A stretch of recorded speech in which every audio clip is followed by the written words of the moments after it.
Her Journey to Healing, Reaching Women with a Desperate Cry is an 8-week Zoom seminar in which Kamala and Winston help women to start living their best life by rediscovering the image of God in their life. Kamala, a licensed marriage and family therapist, joins her husband of 16 years, an ordained pastor, to marry the clinical and the spiritual. You will begin living your best life filled with love, joy, and peace. Register at kwministries.net for this life-changing seminar.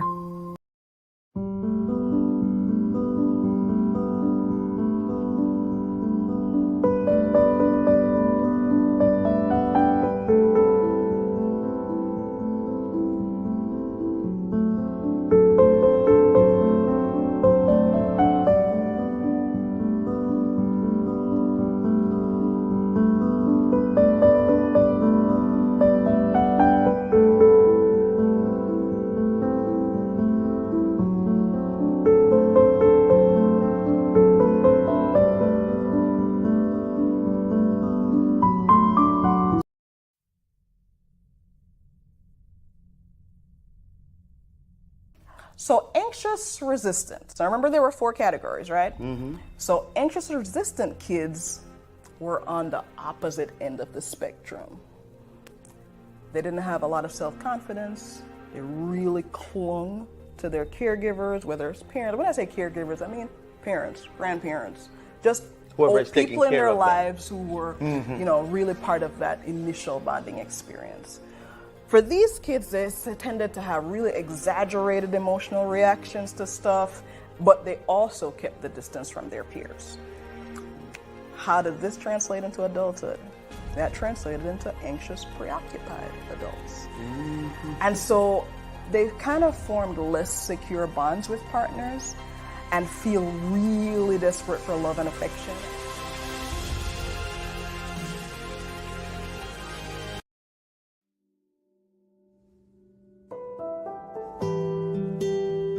God is patient. God is kind. God is long-suffering. God never fails. God always hopes. God always trusts. God always perseveres. God doesn't envy. God doesn't boast. God doesn't seek his own, but is always seeking what's best for you. God rejoices in the truth. That's right. God doesn't define love. God demonstrates love.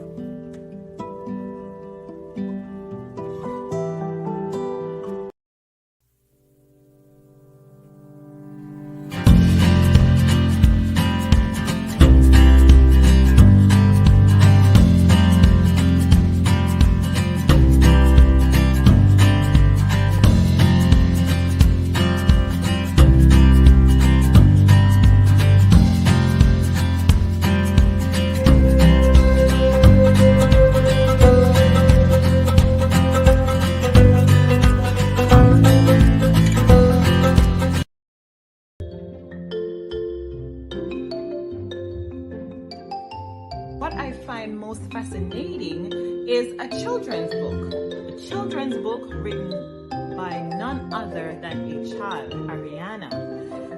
With this book, she talks about her journey to healing, and she wants to reach children with a desperate cry. To me, that is so mind-blowing because, again, as children, we are impacted in ways that we sometimes haven't dreamt of, right? Whether it's, we were muzzled as children, whether we were not hugged, we were not loved, whatever those situations are, and we did not deal with them. And guess what happened? We grew up to adults and we bleed out on the people around us. So if we can address these things as children, OMG, can you imagine what a beautiful world that would be?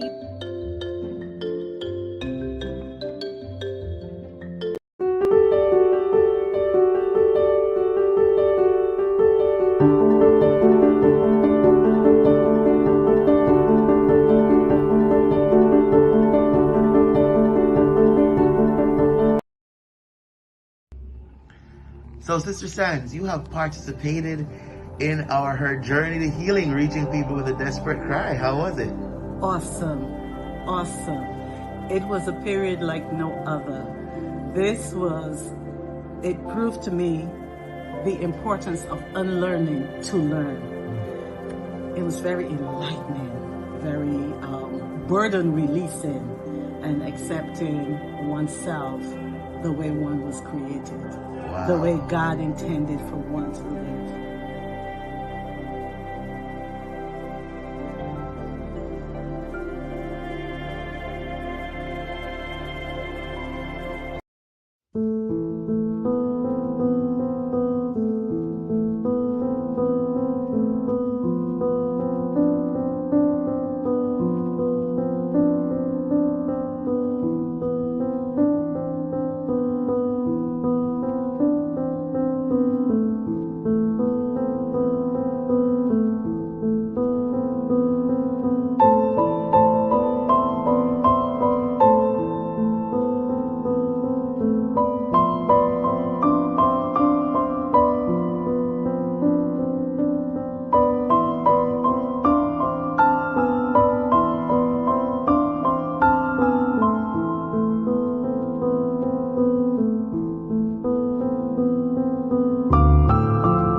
Good evening and welcome to another Monday night with KW Ministries. As always, we are excited to be here. We have got a great lineup tonight. We have with us a great guest tonight, but I'm not going to give away too much just yet. If you've already been following us, you know from our advertisements who's going to be on, and you kind of have an idea of what we're going to be talking about. But we will get to that momentarily. As always, we always like to start off kind of with a background. We're always mindful that there might be somebody who's watching us for the very first time. And so we always like to give a background of where we're coming from and what we're doing so that you know. So what's KW Ministries? KW Ministries is a ministry that was developed by myself and my husband, really out of our own circumstances and our own experience. So I'll give you a little bit of a background. If you've been a human being for any amount of time, you have experienced some kind of challenge in your life. You may even have experienced something that you felt like was going to bring you to your lowest point. You may have experienced something that felt like you are never going to get through it. Similar to you, in our marriage, we came to that point where we had such a horrendous experience that we did not know if we were going to make it through. As we kind of climbed our way out, not by ourselves, but with the help of God, we started thinking to ourselves, if we're going through these kinds of things, and if we have been able to connect with God in a way that has started to bring us through those things. Notice I said started to, that's allude to journey. Then it might be the case that we're not alone in this. Now, as you listen along, I'm sure you're already nodding and saying to yourself, yeah, you're right. We're never alone when we go through challenges in life. We are never the first person to experience the thing that feels like it's at its worst. And so out of that desperation, out of that place of desperation, this ministry was born. It was born as a place of encouragement, a place of feedback, a place of safety where we could get together and talk about the things that have plagued us the most, the things that have challenged us the most, the things that have built us up the most, grown and developed us in some ways, as well as the things that we're still going through. It started out with this devotional, The Journey Begins. If you've been to kwministries.net, if you've been to the shop, and I'm actually going to bring it up on our screen so you can see it. If you have been to this site, you have seen this book. This was our first devotional, The Journey Begins. And this was a reminder that we're not alone in the struggles that we face. We are never alone. It says here on page 12, it's under the devotional title, Live for Christ. I have to crucify the flesh. Let's talk about some sacrifice, right? But there is good news. The good news is that I don't have to do that by myself. We're never alone. And so we started off this journey, starting with the devotional series as a means to really reach others who needed to hear the comforting words that we heard from God during our period, our desperate cry period. So we started with devotional 1. We transitioned from devotional 1 to the second devotional, which was a journey through spiritual warfare. And we knew that that was relevant because everybody goes through a period where you're fighting. Am I right? If you're listening to me and you've been through a period of fighting, you go ahead, you can like the post, you can say it in the chat, whatever. If you have been through a fighting period, you know what I'm talking about. And so this devotional was all about how do I journey through spiritual warfare, recognizing that this war that I'm dealing with, this battle that I'm fighting, is not really my battle. I'm in there. I'm in the trenches. But this was going on long before I was here, and it potentially can go on long after I'm here, because this battle is between God, the devil. It's between powers and elements far greater than us, and we've gotten caught up in the middle of it. So our devotional series was born. Then we discovered, wow, you know what a really great thing to do would be? How about we engage in conversation with other people about what their desperate cries have been and where their desperate cries have brought them. And so we started Monday Night Live talking with several guests about their own experiences and their own journeys. Now, if you've been with us for a while, and I keep saying this because I know some of you are regulars, but if you've been with us for a while, you may remember at this point, several months ago, I'm looking over to the side at Anarchy, not that she's looking at me, guys, but I tend to do that. But several months ago, we talked with Elle Cole, and Elle talked to us about the experience of navigating life with kids with sickle cell. And we had such a great engaging conversation. She talked to us about how she built her business around really trying to reach others who were in a similar spot, trying to navigate something that they never anticipated. So I say that tonight to say this. Every Monday night, we give something away. And this Monday night, we would like to give away this beautiful coloring book, a sickle cell coloring book for kids. And this was done by Elle Cole. This is part of her ministry to that community. We want to give this away tonight. And of course, how you get set up to win that is that you have to comment. So you got to engage with us. We're getting ready to bring our guests into the studio. We want to hear from you. We want you to ask us questions. We want you to comment on what we're talking about. And every time you do that, you give yourself a better chance of winning our gift for tonight. So that's kind of the background of KW Ministries. That's our gifting for tonight. While I've got the website up, for those of you who are watching along, I want to remind you how to navigate over here. So once you go to kwministries.net, you are going to see this page that's currently on your screen. There's lots of stuff to check out. We've got our blog here. We've got Bible studies. We've got tons of resources. If you are the winner tonight, then you'll be the lucky one to come to this claim your prize button where you will put in your information for your gift. But I want to direct you to our shop. That's your second tab. And when you head to our shop, what you will find, and this is coming up on your screen, what you will find is a link to all of the products and services that we offer. So not just our devotional series, we've also have a book that was written by our very own Ariana Taylor, our own daughter.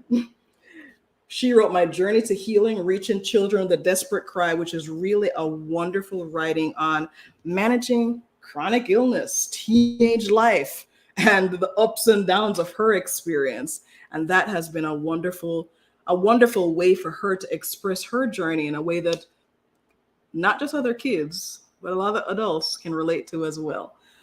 We've also got on there our 8 coping skills to heal. I'm a little bashful here when I have to talk about my own stuff, but that is our therapeutic workbook. And I really love it. Yes, I love it because I'm a little biased too. I wrote it, but I really love it because it's a really great companion guide. Think of it as a therapist in your pocket. It's really workbook. It's set up as a workbook. So as you're talking through different issues, as you're looking through different issues and ways to cope, it really leads you to ask yourself questions and then shows you how to implement those things in your own life. So do we think it's great? Absolutely. Do we think that everything that we offer to you can be helpful and useful?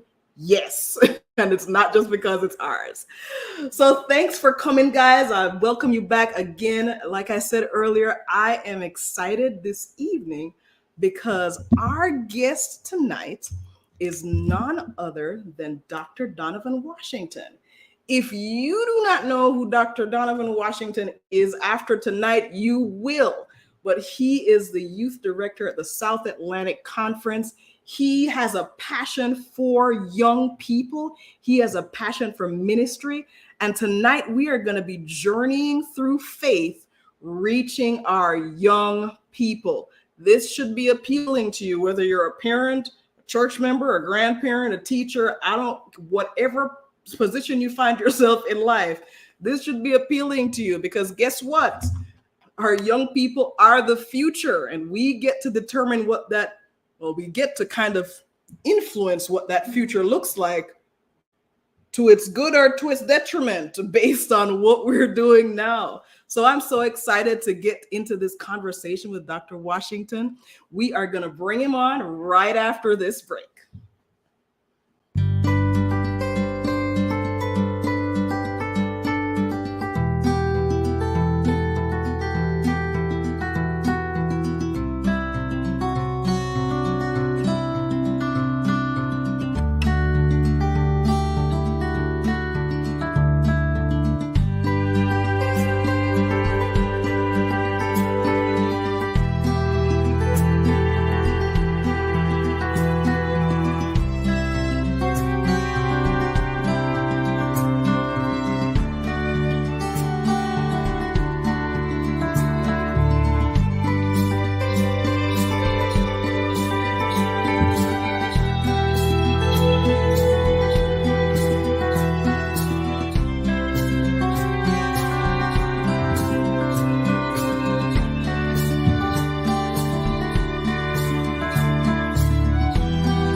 Dr. Washington, welcome to the studio. Thank you very much. Thank you very much. We are so, I keep using the word excited. Really, I think we played out, but it's not played out because we literally are always excited to have a new guest in the studio. So tonight is no different. And what we're going to be talking about, I feel like, is such an important discussion to have, especially in the context of what life looks like now, all of the trauma and stressors we've been through in the last 2 years with a global pandemic, as well as things that have always kind of been happening that have impacted our young people and impact our very future. So let's start off here.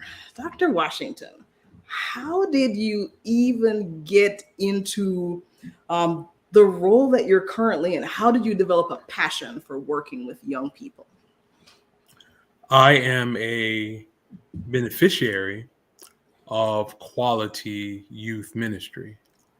We grew up kind of different. It was not if you're going to church, it was we're going to church. Mm-hmm. I grew up in a household where you couldn't sit anywhere you wanted. When it was prayer time, you had to go up to the front too. And Sabbaths, and I'm a Seventh-day Adventist, and so I worship on Saturdays. So on Sabbath, we would go to Sabbath school very early in the morning. Mm-hmm. We would go to the worship service. We would eat at the church. When I was coming up, they had something called lay activities where you would go out into the community and bless people. Even had a season called In Gathering where you would gather funds. Then you would come back to church for missionary volunteers or AYS. Yeah. Then after that, you would have a social at the church, and then you would go home. And that was the lifestyle. That's what kept you out of trouble. You built lifelong friendships and relationships. The people who I came up with in that environment are still my best friends today. But more than anything, with that attrition, it puts something in you. And our youth leaders, our Pathfinder leaders, our AY leaders, even the youth director during that time ended up being my conference president now as an employer. And so it had a generational influence on me, which made youth ministry intuitive for me because I was basically regurgitating what I experienced. Yeah. Now you mentioned it puts something in your heart, and we always like to really flesh out those kind of statements because I think we say these things, but gosh, what do you mean when you say it puts something in your heart? I think it's twofold. The first thing, it gave me a keen awareness of boundaries. I knew exactly where the line of good and evil was. Now, growing up in adolescence, you go right up to that line, but I was terrified to cross it. Yeah. And that awareness stayed with me even as I matured. It kept me away from being disastrous, making mistakes I couldn't recover from. I learned how to operate within that boundary. Being in that environment taught me that crossing that line could be disastrous. And there is a lot of camaraderie, fun, fellowship in not crossing the line. You don't have to be embarrassed to be the good guy.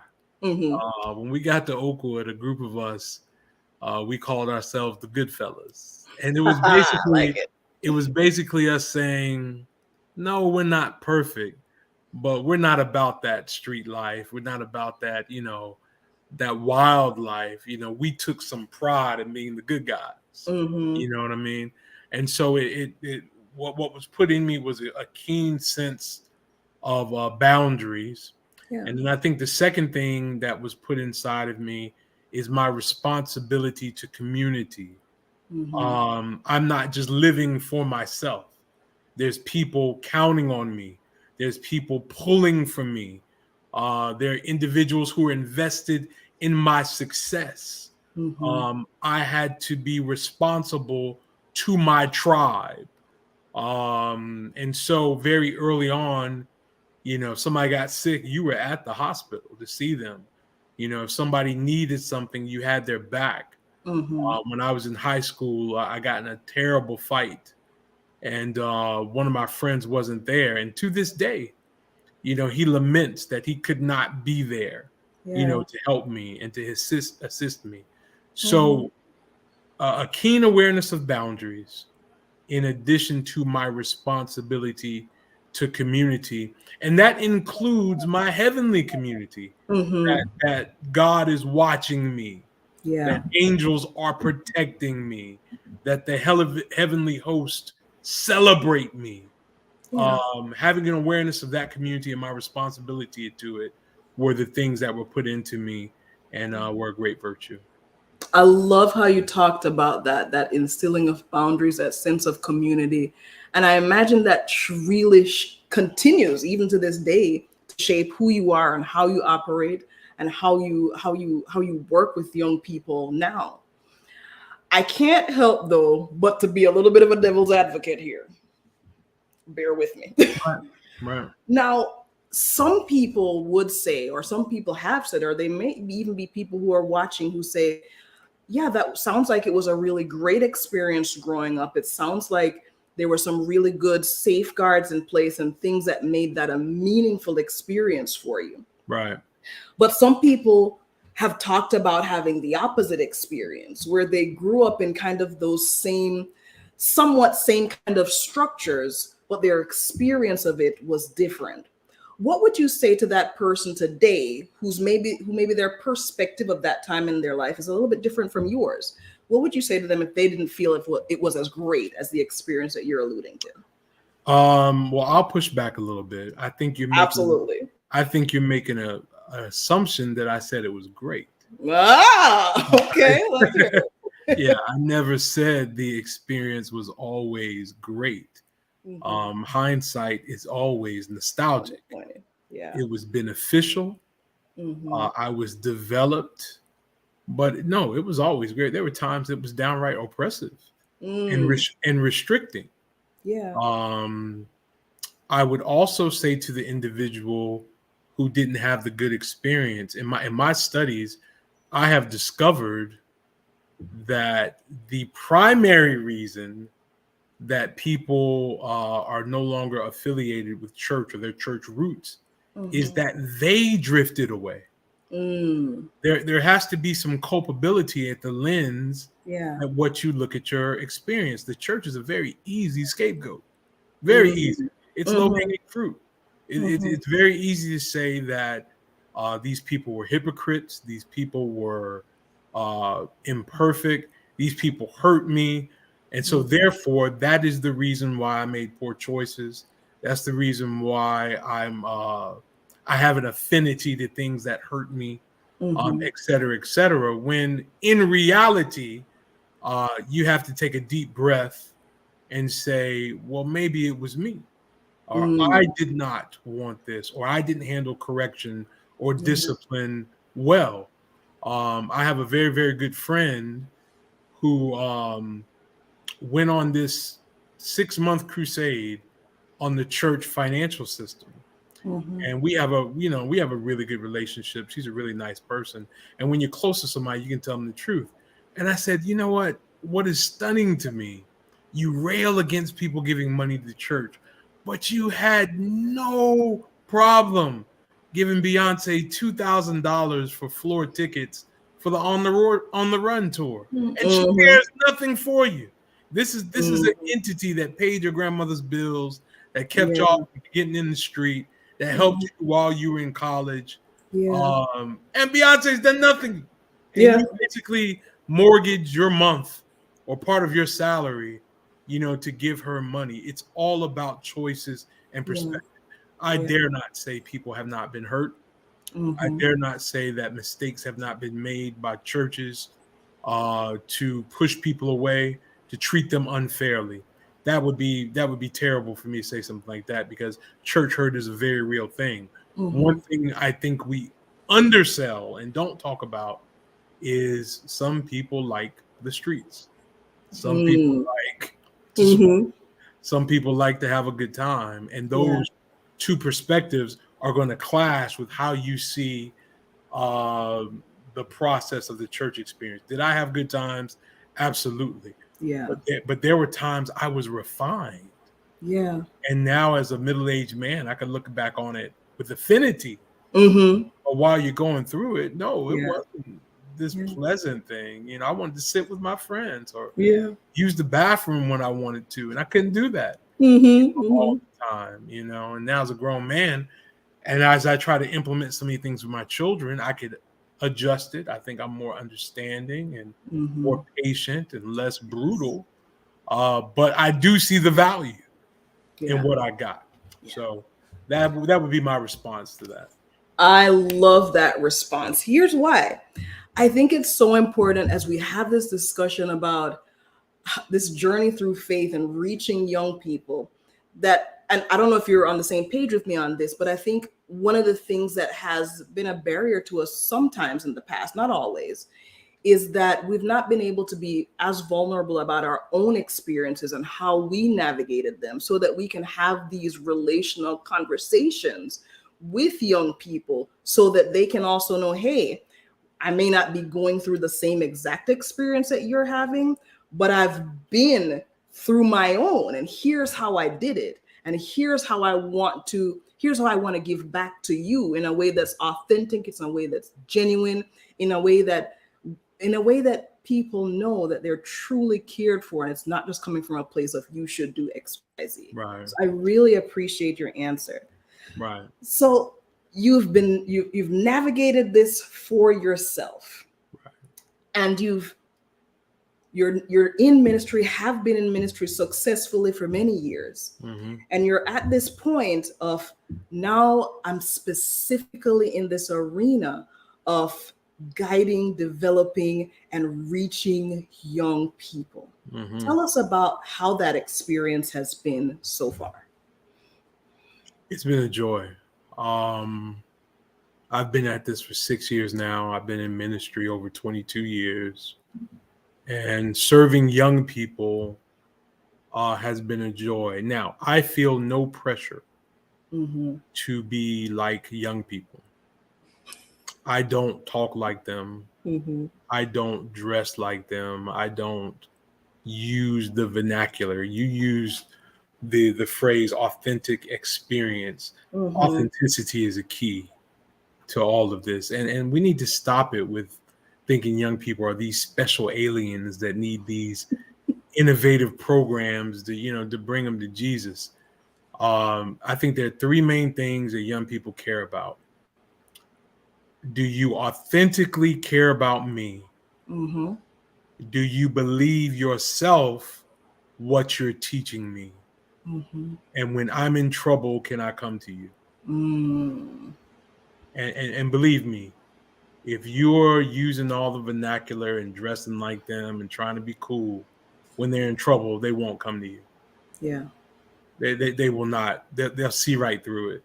And they'll laugh with you. They'll be entertained by you. They'll take all your money and all your snacks. But when they're in real trouble, they won't come to you. Yeah. Because young people can sniff out authenticity, and if you care, in a minute. It doesn't take much. Part of the resistance to young people that had to modern religion is that they don't feel as if they are truly cared for.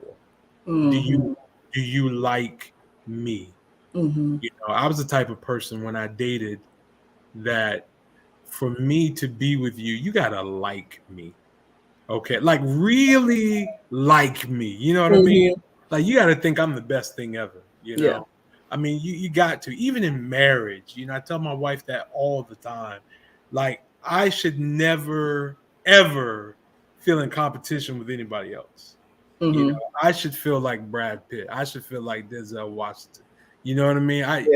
I want. I know you love me. I know we built a life together and all this other stuff, but I need you to like me. I need you to giggle when I come around every now and then. And with young people, if when you from the moment you meet them, I have found if the next time you see them, you call their name, something goes off in their brain. They like that. Yeah. If the next time you see it and they say, you remember my name, that means something. And it starts a cascade of intentionality in order to build that foundation. So much so where you can be hard and they won't take it personal. You can say, you're messing up. You disappointed me. And they won't take it personal, you know, because they know you care. You know, they know you care. You'll have seasoned parents who will call you and say they won't talk to me, but they'll talk to you. They'll talk to you. Can you help me with this? Yeah. Can you tell them they can't go? And I'm like, you know, now that's the worst thing you can do is be the hero. Say, no, I can show you what you can say or show you what you can do, but I can't raise your kids for you. But what they're yearning for is that authenticity. And you can even build it with your kids. Yeah. You know, if you're for any parent out there, if you want to have that successful connection with your kids, listen, with my kids, I can discipline them one moment in very assertive ways. And 10 minutes later, we're laughing and talking. And because they know he's not trying to hurt me. I was dead wrong. You know, this guy will run through a wall for me, but he's just trying to correct me. And that's where the balance comes in. Awesome. You got a resounding "that's true" from Glorianne as you were discussing that.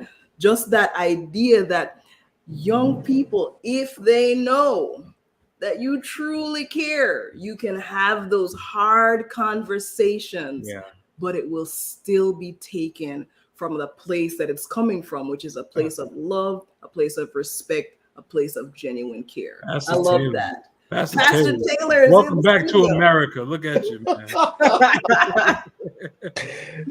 How are you doing, Doc? I'm doing well, man. How you doing? Good, man? Good. I know she has been treating you well. I'm late to the conversation, so I'm gonna jump in because I have some burning questions that I want to get in here that I want for us to talk about. So that one of the challenges that I'm realizing and talking about young people and spirituality. Have you noticed? And if you guys already talked about this, just say been there, and I'll move right on. Have you noticed that their definition of spirituality is not necessarily ours? I haven't noticed that. I have had a pretty consistent experience. So my definition of spirituality may not be real mainstream. You know what I mean?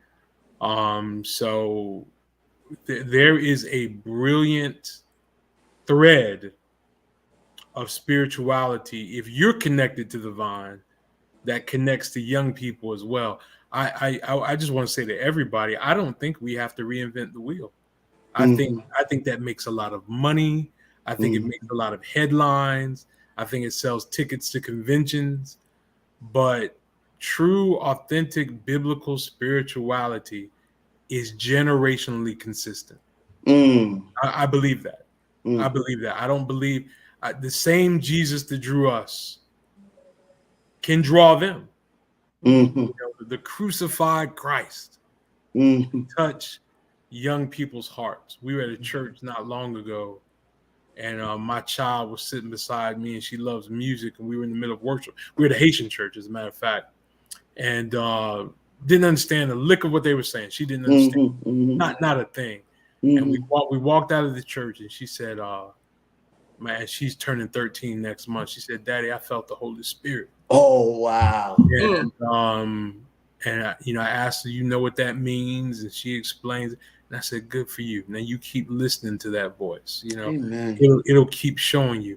I didn't have to put on a hat or take her to no convention or have a badge. You know what I mean? I think if the presenter is authentically connected to the vine, there is power in that, man. Amen. Amen. There's power in that. So, did you guys discuss this idea of authentically connected to the vine already? Okay, all right. So let me move on from there. Let me ask another question that I don't know if a lot of our young people are struggling. Right. We were talking the other night about this idea of being 14, 15, 16, 13, and some things that come with that. Drugs, self-harm, depression, this belief that they're not good enough.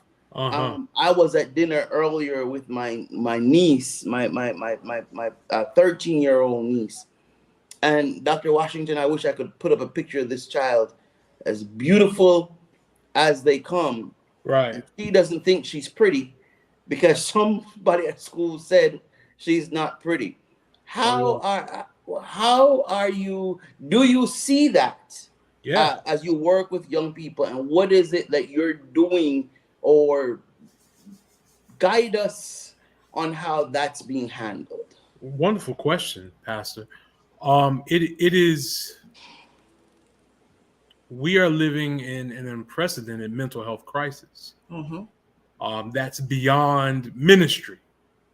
That's beyond the church. If you're a pastor not referring to mental health professionals, you're in malpractice because some things need professional help. Nevertheless, what we're seeing also is the watering down of parenting. Okay. Parenting has made a shift where parents' guilt of what they're experiencing is preventing them from entering disrespectfully into the lives of their young people. Okay, into the lives of their own children.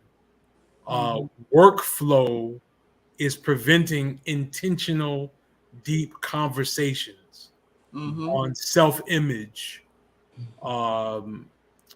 affirmation, and is being replaced by frustration, which creates self-fulfilling prophecies about who these children could be. One of the most devastating things you can say to a child is, you're going to be just like your delinquent daddy or your delinquent mommy. That's a self-fulfilling prophecy. Yeah.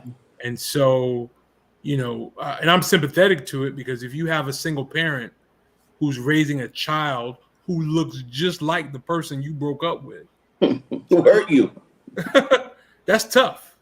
Yeah. That's tough. I've lived in a home like that. My father was abusive to my mother. And then lo and behold, I hit 12. I go through a growth spurt. I'm 5'9" now, 12 years old, and I look just like him. Well, what's she supposed to do with that? What's she supposed to do with that? So, this generation of parenting is so afraid of being offensive, so afraid of invading privacy. I don't know about y'all. I couldn't close a door in my house growing up. My friend, we'd take the nails off the door. Ain't no privacy. We are going to know what's going on here. Right. Every day when I pick my kids up from school, and I have 2 daughters, I ask them, did anybody touch you wrong today? Anybody try to mess with your privates? Did an adult compliment you weird? Before I drop them off, do you know you're beautiful? You know, you look so good today. You know, nobody looks like you. You know, I'd rather almost risk their arrogance versus their insecurity. You know what I mean? Yeah. And so, you know, we blame the church, we blame education, but parents have abducted a whole lot of responsibility. They've really let go of the reins. I don't think we should be overbearing and abusive as some of our parents were. Okay. I think there's a balance to be found. Right. But a lot of the mental illness and a lot of the dysfunction, particularly about self-image, comes from non-connected parenting styles. Yeah. You know, it's particularly cross gender. A daddy's important to a daughter. Very important. If you watch the NBA draft, you see how important a mother is to a son. You know, and then seeing those relationships, it's important for my girls to see how I treat their mama. It's important for them to see how they treat me, to get a cue on how relationships should operate. Right. So, yes, I do see it, Pastor Taylor, and I think a lot of it has to do with parenting. Doc, for the parents who have not gotten as close as you have to their children from a young age, Right.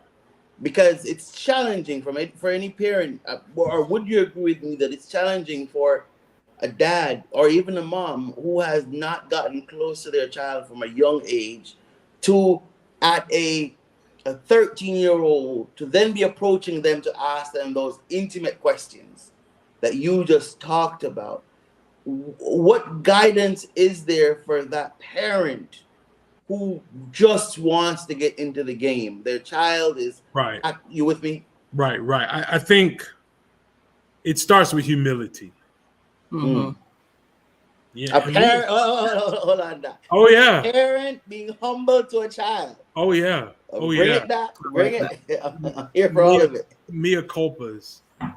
It is therapeutic for a parent to say to a child, I haven't been what I'm supposed to be. I should have been there. I treated you wrong. I passed on generational curses. Yes. My mama hurt me. I'm hurting you. Yes. And you're not gonna be able to forgive that, but I'm here. You know what I mean? Yes. Starting with that kind of humility gets a door open that bravado won't. Yeah. That saying I'm your mama, I'm your daddy, you got to listen to me. That's not going to get you anywhere. That's not going to get you anywhere. So that type of bravado has to go. Another thing, along with that humility, good parenting can't be concerned about reciprocity. If you get bent out of shape, that your child does not give you what you're giving them, you got the relationship kind of bent. That's not your boyfriend or your husband. Your child. Their frontal lobe doesn't expand till they're 25 years old. They can't even rent a car till they're 25 years old. Now, when they're 26, they're gonna come back and say to you, "Thank you for whooping my behind." They're gonna say, "Thank you for all the things you kept me in line," because they get it now. That's why most people get married between 25 and 28, because their frontal lobe is expanded. It's closed now. You can reason better. You've matured, but no child is going to reciprocate. No 12-year-old is going to come to you, mom, and say, "For the 9 months you carried me." So I appreciate that, but there are a lot of parents who say, "I need that reciprocity to be good to my kids." No. You know what I'm saying? They got to show some appreciation and some thanks. No, they didn't ask to be here, and they can't even do that. So if you're not humble and you're only concerned about reciprocity, even if you miss the window, you're not going to make any inroads with older kids. You know what I'm saying? You have to take some stuff. Yeah. They're going to be disrespectful. They're going to be kind of shut off, have the headphones on, want to be in their room behind closed doors, all the time. My sister passed away a few years ago, and her children have a callous from that. My niece and nephews, they are guarded. They're not conversational. Watch this. They don't respond to positive things in a way you expect. If you're insecure and say, for instance, Christmas, hey, I was thinking about y'all, I bought y'all X, Y, and Z, and when they said, and walk away, well, if you're insecure, you feel some type of way and you stop doing stuff for them. But you got to keep coming. Yeah. You got to keep calling. When you call them on the phone, they ain't got nothing to say, you say, hey, I know I'm here. And guess what? When they're 30, they're like, you never gave up on me. Yeah. You worked with me. You're not going to get anything out of the deal now. Parent who's trying to reach a child, you're not going to get anything out of it. And it's the same thing with youth ministry. If you think all of these people are going to sing your praises, parents are going to appreciate you, and kids are going to act like they could care less what you're talking about. You didn't get through, and guess what? And I've already experienced it. They'll get grown and graduate from Oakwood, and you'll get a phone call, and they'll say, yeah, you remember in 2007, you preached on this. That thing really got me through. And you're like, whoa, you remember that? They never forgot it. Yeah. Winston, I am 19 at Oakwood. I can quote you 5 weeks in a row what John Nixon Sr. preached on. Tetelestai, the real Superman, sexual healing. It was that authentic. You know what I'm saying? I probably can't tell you 5 of my professors, but I remember that. Because young people are drawn to that authenticity. You alluded to, you've said so much. Yes. This idea, not an idea, really, a practice of humility, that really struck me because what I heard on the other side of that was that what people hear there is, I have value. And you started by talking about just a little bit earlier about that young person who it's so important the next time you see them, you remember their name.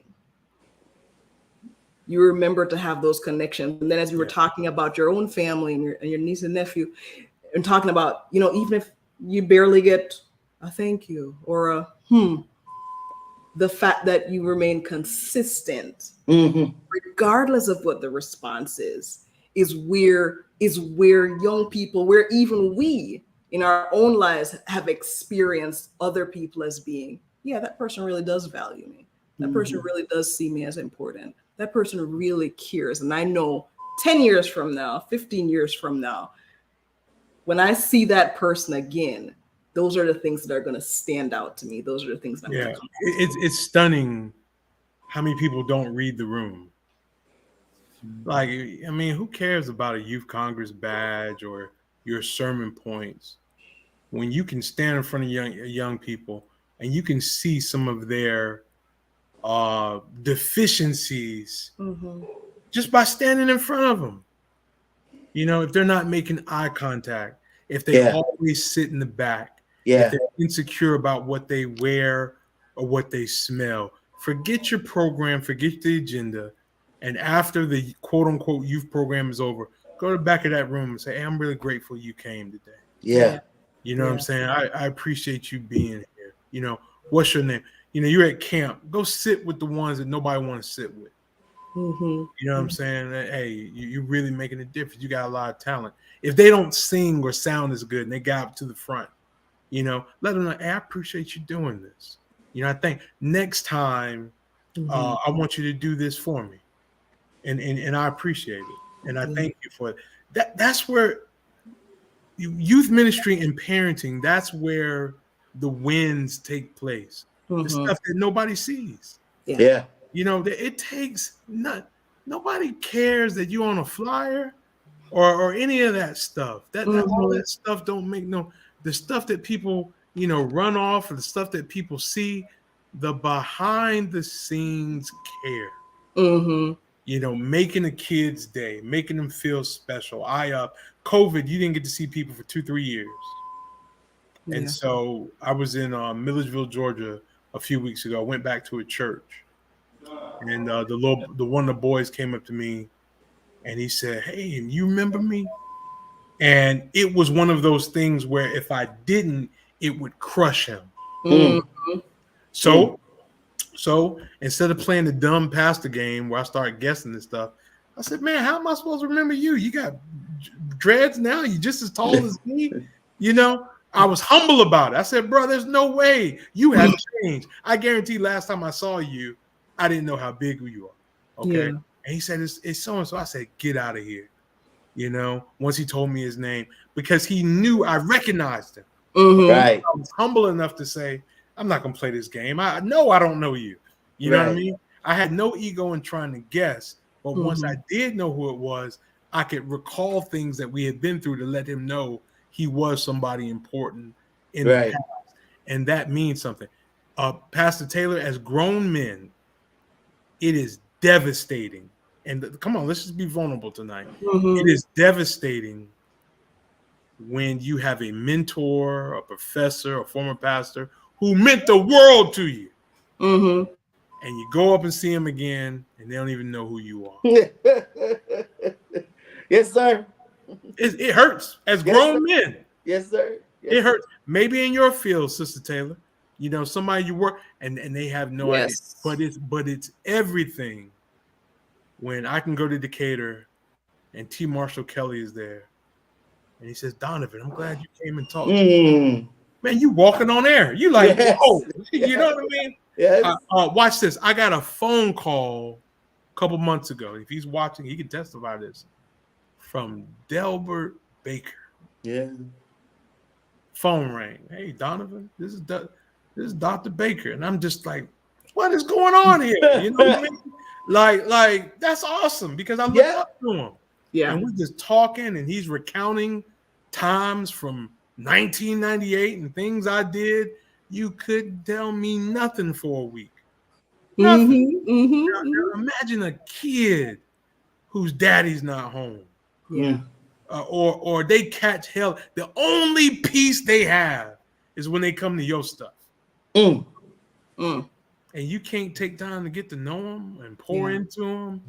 That's everything. And like my kids, my own flesh and blood, forget about youth ministry, my own flesh and blood. I tell them all the time. I tell them all the time. I said, "Y'all, I don't care about nobody outside of y'all." You know, I tell them we walk. I said, "No, we walk in these places together." You know, you guys are the most important people. You know, to me, you build them up. You solidify, you know, their importance. Yes. You know, I don't scold them for walking in the meetings. I'm on Zoom and StreamYard and stuff all the time, especially during the pandemic. And they'll come just wanting to be near me in the camera. And guess what? The people who I'm dealing with, I deal with that. And they've learned I got to be a professional sometimes. Don't get me wrong. But they know that all this stuff I do is not more important than them. They feel prioritized. No way, man. For the rest of their life. And I told them, your job is to take care of me when I can't do it no more. I'm never going to a nursing home. I have programmed these kids. You are my retirement. Okay. So they've been programmed. That you Kamala said you've said a lot, and you have. One of the most touching thing, instructive things that you have said to me tonight, and tell me if I'm hearing you right. Did I hear you say correctly? For all of you all running around saying you want to win young people and you want to do youth ministry, start by getting to know Jesus for yourself. Did I hear that right? Man, you can't do youth ministry. You can't do ministry without that. It's our power. Yeah. It's our life. I used to love when y'all used to do those posts. You'd be walking around somewhere and you'd be like, "Not by might, not by power. You know, but it's the Lord. This morning's manna comes from, and what you're basically breaking down is the key. It's that's where your success comes from. When Samson was locked up in jail, and he reached up and touched his head, and he felt the hair growing back. The hair didn't mean nothing. It made him remember that God is still with me. He said, Lord, Yes, Lord. Lord, one more time, remember me. That's relationship. We're going through hell right now. What's going to keep you? What's going to push you when administrators do you wrong? You know, when family life is tough, man, you gotta come to the garden alone while the dew is still on the roses. and talk to somebody greater than you. This thing will break you down.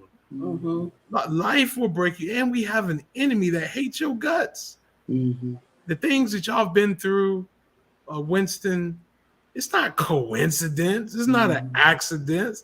The devil hates your guts, man, because you have the ability to change people's lives. So this thing that you think you can go on ego or talent or education, no, man, come on, man. We don't got one degree that we really were smart enough to get. One certification that we were really smart enough to get. It was the Lord. Yes. You know, all along. And there's a radar that people can pick up on that. There's a magnetism that particularly kids, you know, little kids. Like, if you ever want to know how spiritual are, look how kindergartners act around you. They have a primal relationship with God. I think a younger a child is, the more natural their relationship with God is. Yeah. Little kids don't like you. You're not close to God. Little kids, they'll come hold your leg. You know, they'll come say, "Oh, I like that." That's why if you got somebody at your church who's good at telling the children's story, the little kids will come running to the front. They'll come because they get excited. You know what I mean? Because they can sense that this is something different. This is something special. So yes, man, I you know, at 44 years of age now, I know without a doubt no one can do what they do. Yeah. If you're not dedicating it to God. That doesn't mean you're perfect. That doesn't mean you slip up. But if you're not operating with the abiding understanding that it's the Lord. And these guys in the Bible got it. Yeah. Like we glorify these guys, but like David, when he rolled up on the scene with Goliath, everybody was scared, and like he was legit offended for God. He told, he said, "Man, who is this insulting this being that's the most important being in my life?" Saul is shaking in his boots in the office. And then he said, and Saul said, "Man, what give you all this confidence?" He said, "Man, you don't get it. A bear rolled up on me. A lion rolled up on me, and they're dead now." And that was God. He didn't say I was nice. You know, he was just like, yo, this was God. And the same thing can happen to this guy. That's the confidence we have when God is on your side. Man, I come from nothing, bro. Hear me closely. My dad is locked up right now. I don't have no daddy in the ministry, no uncle in the ministry. I come from nothing. I grew up in the projects, man. Nothing. I know what WIC is. I know what food stamps are. You know what I'm saying? When I know how to survive off a can of beans and some rice. You know what I'm saying? And when I look at where I am now, bruh, it was nothing but God. So, bruh, arrogance, being a big shot, all that other stuff.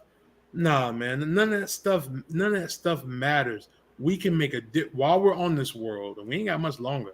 But while we're on this world, we can make a difference if we're humble enough to realize all things come from the hand of the Lord, man. Yeah.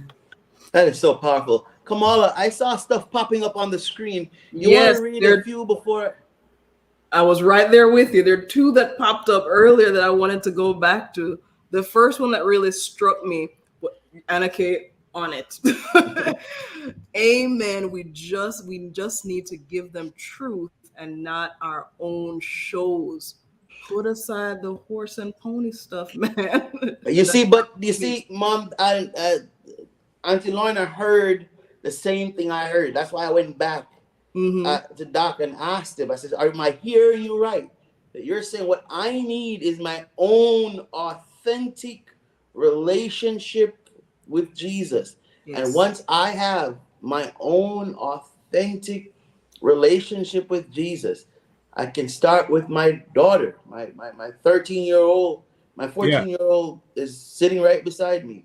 We have an 8-year-old, we have a 4-year-old. We start there and demonstrate that authentic relationship to Jesus. Hey, Winston, I got a 12-year-old and an 8-year-old, and they're both about to get baptized. Amen. I'm not using no picture book, no newfangled stuff. I said, what y'all want to study? Them jokers said Revelation. Hey. And the book we're using is Studying Together. Mark Finley. Yes. All right, little black book. And they eat it up. I mean, I can't get through the study because they're asking questions. They're like, man, okay, I never knew that. That makes sense. Daddy, what's a covering chair? What that mean? You know, they want to know. I'm not the most righteous dude. My kids aren't perfect kids. But they have a mother. But listen, I wouldn't even say that. I'll say this, Winston. I'll say this. The cross still works. Yes, Lord. Amen. It still draws. Yes, Lord. Okay, you can keep all this newfangled stuff. Now, don't get me wrong. God gives us skills, right, to be creative. He gives us abilities to be persuasive. You know, but let's not act like kids can't feel the power in the blood too, man. Yes. Amen. You know, they sense it, particularly when it's evident in your life. This is powerful. They're writing me, telling me it's time to wrap up, Doc. I was late. Admittedly, I was late. So I could keep going and going. Dr. Washington, I just want to say thank you so very much. I apologize that I missed the. Man, don't tell people all your business. I get it. I don't care. That's your business. You're supposed to come on and pretend like nobody knew all this. You know what I mean? I know, right? Don't tell nobody. You're good, man. You're always good. Thank you so much. We're very, very, very, very grateful. My prayer is, and I'm sure Kamala said this at the start, is our hope is that something would be said here that would transform some person's life. And for me, the loudest thing on Friday night, we do some late night studies, Doc, for just a half an hour. There's a small group of us, and every night we leave with takeaways, Doc. And my big takeaway, Kamala, from this: if you want to go reach young people, go reach Jesus first. Go be authentic. Go get to know Him for yourself. It's been prophesied. Your young men and women are gonna see vision. Yes, Lord. Dream. Yes. We can't lose, Taylor family. Hey. We can't. This thing is going to happen. My kids and your kids are already better than us. Yes. They're already going beyond what we ever were. Yeah. Ever were. Right. They already are. They already. I see your babies. Yes, I see your babiys playing pianos and all this other stuff, man. It's amazing, and it wasn't us. It wasn't. It wasn't us. You are right. We're there to guide and motivate. God gave us these gifts, man. Yeah. Now, what happens when you treat other people, kid, like a gift? Know all they mess and just treat them right. Yes, sir. Yeah. You know what I'm saying? I'm not intimidated by your mistake. You know what I'm saying? You're a blessing. You got a future. Yeah. You know, it goes a long way, man. I don't think this conversation is over either. No. It's not. I know you're busy, but I know we got to do it again. Thank you all so much for joining us. Where's the camera? I can't find my camera. Well, come on, wrap up for us. Thank you guys for joining us. Gosh, just like this has been such an amazing conversation. so much insight, so much growth for ourselves individually, and hopefully for you guys who are watching. We thank you again, Dr. Washington, for stopping in with us No and doubt. just being you, giving us you. Yeah. And I think what we're walking away from this, and I think all of our viewers are walking away from this as well, with this idea of humility, authenticity, Yes. and Authenticity. relationship with God. Yeah. Yes. Yeah. Yes. All right. We, of course, last things to wrap up, we have got a gift winner tonight that we are going to spin our wheel as it is right now. We had a couple of comments popping up, so we are going to spin that wheel now. As a reminder, while Anna Kay is doing that, our gift tonight is Sickle Cell Coloring Book. This is by L. Cole, who was with us just a couple of months ago with Cleverly Changing. All right, Anna Kay, who is our winner tonight? Drum roll, please.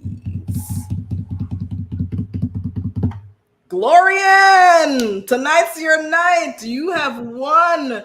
How you want to claim your gift? Remember, I showed you earlier. Go to the website, kwministries.net. Claim your prize. Fill that out, and we will send you your gift in the mail. Right there on the bottom of your screen, claim your prize, www.kwministries.net/claim your prize. Glorian, tonight is your night. Guys, thank you so much for joining us. Everyone have a great night. Join us next week, same time, same place for Monday Nights with KW. Couldn't get my words out, guys. See you next Monday. Thanks for that, Dr. Washington. I'm great.